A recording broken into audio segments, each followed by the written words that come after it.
Hi, guys. Yeah, it was a pretty good week. Much needed. Just 3 games. I think for this group, we needed a little break. Certainly the pitching needed a little bit of a break. And we were able to take a couple of days off, kind of catch our breath, catch a late flight on Wednesday, get over there. Awesome facility at Old Dominion, AAA ballpark for the Orioles. Pretty cool. While we were there, former player Brandon Young got called up, who was actually pitching in that ballpark, got called up by the Orioles. So that was cool, and had just tremendous weather, which that doesn't sound like much, but over the course of this year, it's been kind of crazy. We've only had one weekend where we had great weather, and that was in Irvine, California. And they tax you for that weather out there. So that's what you ought to get if you're paying taxes on it. Anyway, got off to an okay start Thursday night, and Simo wasn't his typical self. And that happens anytime you're a stopper and all the heat's on you all the time.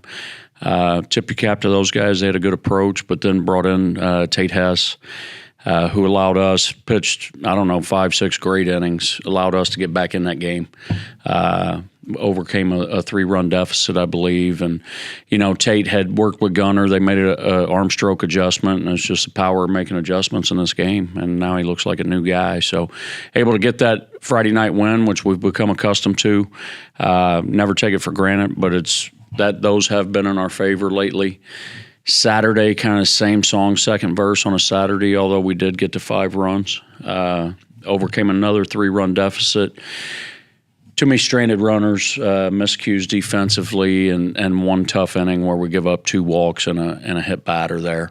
But left a lot of guys in scoring position. So then turn around and probably play our best game to date, 10-0 on Saturday. And just great performance by the offense and some guys that we needed to step up. Mandino, Lee, Cheo had a big day.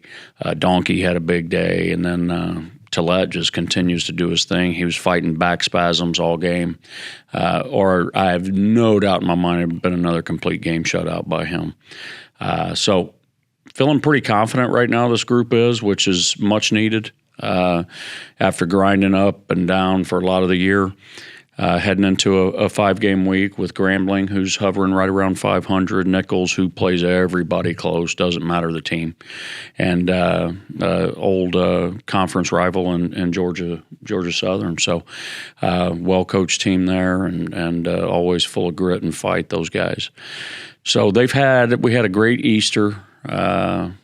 Everybody was able to take a break. A lot of them are probably still gone. Gave them Sunday and Monday off, and we'll reconvene tomorrow. Get ready for a tough Grambling team.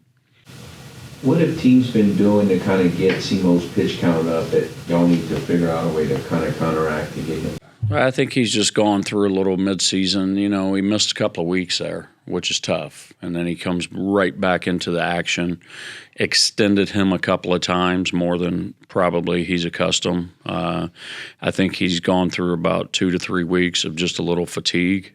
And I think you should probably expect that to be on the rebound in the next outing or 2, and then be better than he was before. That's pretty much been my experience with kind of midseason, wear and tear or whatever it might be. And I think that last week or against Old Dominion was just a lack of fastball command, and so kind of get pigeonholed into the curveball and changeup, and he really needed that fastball command. When he get his fastball back to his glove side, that's when you see him rack up the strikeouts, and because everything else is opened up at that point. So I think you'll see him rebound this weekend and get us off to another good start. Maddox Mandino, is he kind of maybe the key to how y'all going to perform in terms of, or how you're going to pick your lineup in that leadoff spot, most certainly. But I think the key to the game on Saturday that's as aggressive as I've ever seen Lee Amity swing the bat. I mean, it's three plate appearances in a row: first pitch hack, first pitch hack, first pitch hack. And he was getting those swings off with some violence behind it. And I've never really seen him approach at bats like that, and it hit a lot of show for it, because where I position Lee, and just, I don't know, for no other rhyme or reason, big moments find him.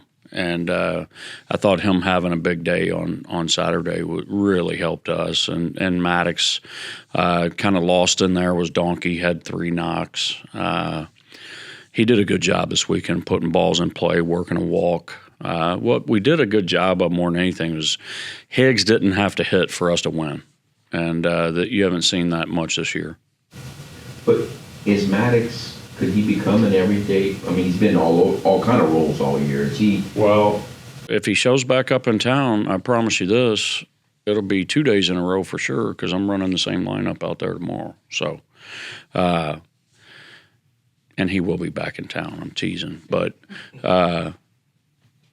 you know, he's electric. He's got speed and strength, and he's strong for his size.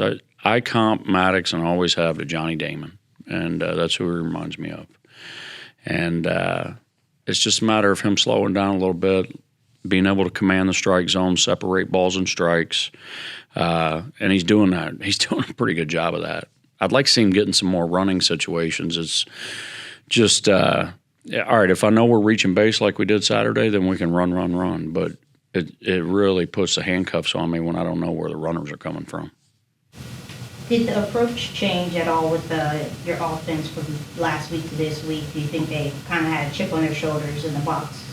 The mentality probably shifted a little bit. We had pretty tough talk before we left town, and I think the mentality probably shifted some. I think our BP improved, just changed some things we were doing there in order to get a little more basic as far as our direction, where we're attacking the ball. We're staying inside the baseball, and really our finish. Are we getting extension to the big part of the ballpark? Are we spinning off? Little bitty things that you think don't matter, but they matter more than anything. And mindset's number one on that list. So I think there were some guys on their toes, and just there's some pretty good tough talk that we needed. And I think you saw a bunch of guys respond too. It's good to see that, because that's what I've felt about this team all year. It's funny, too, if you watch that Red Sox documentary, it happens at every level. I don't know if y'all are watching that right now. If not, I highly suggest it. Just kind of, they followed them behind the scenes last season. They're chock full of young guys and just their struggles. And they went through a span they couldn't even play catch. I mean, and that's at the big league level. So there's got to be a little bit of patience involved, but there shouldn't be a break in mentality or approach. Coach, when you kind of look at the standings right now, I mean, second, third place, fourth, all right there, it's a 1 or 2 game log jam. Like, what does the conversation or mentality kind of look like for you guys there in the locker room of how you can finish the season looking at how close you are in the positions in the season? Yeah, Jamarcus, there's teams in the past that would be a hot topic, but that's not even in my top 10 right now. It's I believe here's the mission that we're on right now. I believe we need 6 wins to ensure that we're one of the top 6 teams in that tournament. And in other words, you don't have to play essentially a play-in game. And I think we've proven, and especially on Saturday, that we could go reel off 3-4 in a row in a tournament setting. Where you finish in that, I don't really care. If it's not first, I just want to be in the top 6. And, nothing's over yet, but our track record so far suggests that we would have to get tremendously more consistent on both sides of the ball, and defense and base running to overcome where Coastal is at right now. But we are capable of playing really good at the right time, getting in that tournament and winning that thing. And we've done it several times, and several teams have done that, and that's been their route. Teams mature at different times. It may take a year and a half. It may take a year. It may take half a year. I'm hoping we can close that gap pretty quick here and play our best baseball of the year. Like I told Kevin this morning, it's as confident as I've been in our ball club. If we play the way we did Saturday, we can beat anybody. But we've also proven too that we can have some lackluster performances as well, and I think we've got to create some separation between that team and where we're at now. And I think I can help that along. I like that lineup. We're only pitching 5, 6, 7 guys right now, and they're doing a pretty good job. But yeah, I know what you're saying. I mean, there's 4. We're 4th, I think, by ourselves maybe, and there's not a lot of distance. I think there's 4 games between us and Coastal, but other than that, I mean, there's not a huge separation. What I really would like to have done, and there's really no excuse for it, was create distance between ourselves and Texas State and ULM, because those are series, not to be disrespectful, that we're accustomed to winning. And we quite honestly should have taken care of business and didn't. Not taking anything away from them. And they beat us fair and square, but those are the type wins you've got to have to win a league. You've got to take care of teams that you're in a position to take care of. And then you face better or equal competition, then, you go from there. But this weekend will be important. We've played well against Georgia Southern, but, Rodney's a great coach, and he's going to have those guys ready. Their back's against the wall just like ours is. So I expect it to be a great series. But yeah, it's an interesting dichotomy or breakdown of how you want to look at it. But I don't think we're in a position right now to go, hey man, we're only this. Let's just tackle today. Let's just tackle Grambling. My biggest thing for this group, and it's psychological, is I want to see us climb back over 500, and I think we're going to be given an opportunity to make some hay. But you got to take advantage of it. We were given that opportunity last week and the week before too. But you got to take advantage of it. So a little more aggressive in the midweek mentality this week, or how does that change things? I think a little more selective in what you see on the field for where we're at right now. Yeah. Make a decision on who you can start. Hess. Probably JC. You'll see Hess start tomorrow.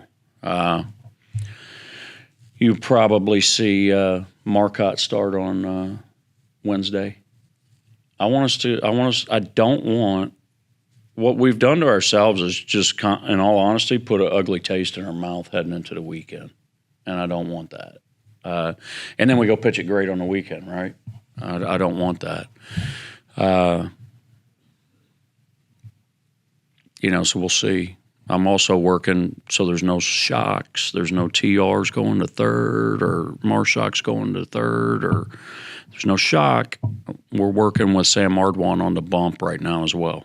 So he's shown some pretty good stuff and some bullpen settings. Y'all could see him in a game over the next couple of games here.